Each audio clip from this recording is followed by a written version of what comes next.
জবে থেকে 2011 সাল থেকে এই রাজ্যে ক্ষমতায় এসেছি, আমরা বারে বারে বলেছি আমরা এই বন্ধের রাজনীতির বিরুদ্ধে, এই কর্মনাশা সর্বনাশা ধর্মনাশা বন্ধের বিরুদ্ধে। বাংলাকে যারা অচল করতে চাইছে সেই রাজনীতির বিরুদ্ধে। আমি অনুরোধ করব ভারতীয় জনতা পার্টির বাংলার নেতৃত্বকে যে প্রতি 28শে আগস্ট আপনারা পারলে একটা করে বন্ধ ডাকুন। আপনাদের বন্ধকে কি করে প্রতিহত করতে হয় বাংলার মানুষ জানে। আজকের সমাবেশে যে সংখ্যায় ছাত্র যুবরা তরুণরা এই সভাস্থলে মেয়র রোডে এসে উপস্থিত হয়েছে, আমি মনে করি বিগত দিনের প্রত্যেকটা 28শে আগস্টের প্রতিষ্ঠা দিবসের কর্মসূচির রেকর্ড আজকের এই সমাবেশ ভেঙে দিয়েছে। এবং যত বাংলার বিরুদ্ধে তৃণমূলের বিরুদ্ধে কুৎসা হয়েছে, অপপ্রচার হয়েছে, চক্রান্ত হয়েছে, ষড়যন্ত্র হয়েছে, তৃণমূল কংগ্রেস তত শক্তিশালী হয়েছে। আমরা বিশুদ্ধ লোহার মতো সেই লোহাকে যত আঘাত করেছে, যত তাতিয়েছে, যত পুড়িয়েছে, যত প্রহার করেছে, সেই লোহা তত শক্তিশালী হয়েছে। একটা দুর্ভাগ্যজনক ঘটনাকে কেন্দ্র করে যেখানে সারা ভারতবর্ষের মানুষ আজকে বিচার চাইছে,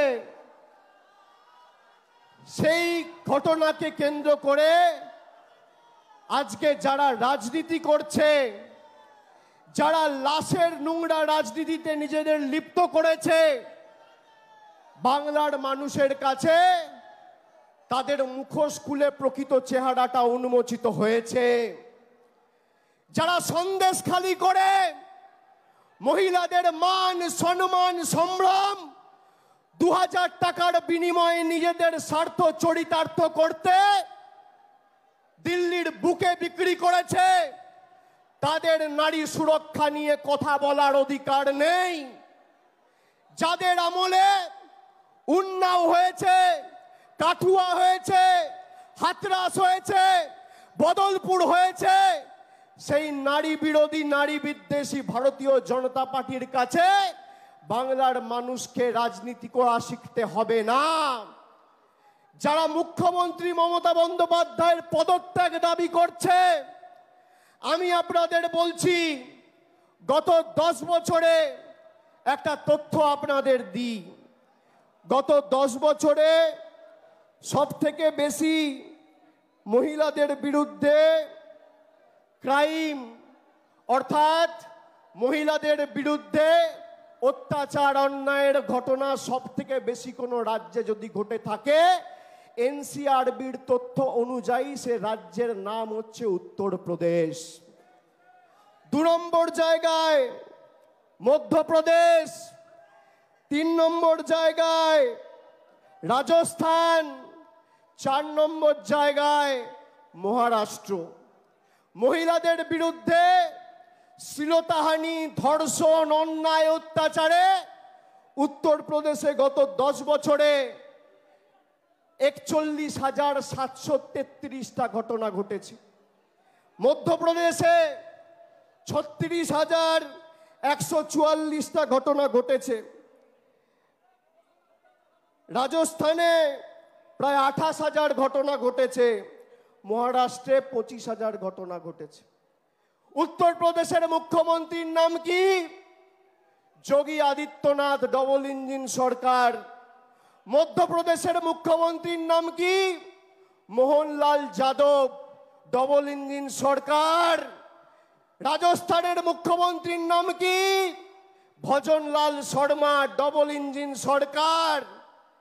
আর মহারাষ্ট্রের মুখ্যমন্ত্রীর নাম কি? একনাথ শিন্দে, ডবল ইঞ্জিন সরকার। ক্যামেরার সামনে অন রেকর্ড বলে যাচ্ছি, পারলে এই 4 জন মুখ্যমন্ত্রীর পদত্যাগ দাবি করবেন, তারপর মমতা বন্দ্যোপাধ্যায়ের দিকে আঙ্গুল তুলবেন। ক্ষমতা আছে, ক্ষমতা আছে। এখানে যারা বোনেরা বসে আছে, আমি তোমাদের জিজ্ঞেস করতে চাই, বলো ভারতবর্ষে ধর্ষণ বিরোধী কঠোর আইন আসা উচিত কি উচিত না? হাত তুলে বলো, উচিত কি উচিত না? ভারতবর্ষে টাইম বাউন্ড, অর্থাৎ 1 থেকে 2 মাসের মধ্যে ট্রায়াল এবং কনভিকশন শেষ করে দোষী সাব্যস্ত করার মতো কঠোর আইন ভারতবর্ষের সংসদে আসা উচিত, হ্যাঁ কি না? হাত তুলে বলুন, জোর গলায় বলুন।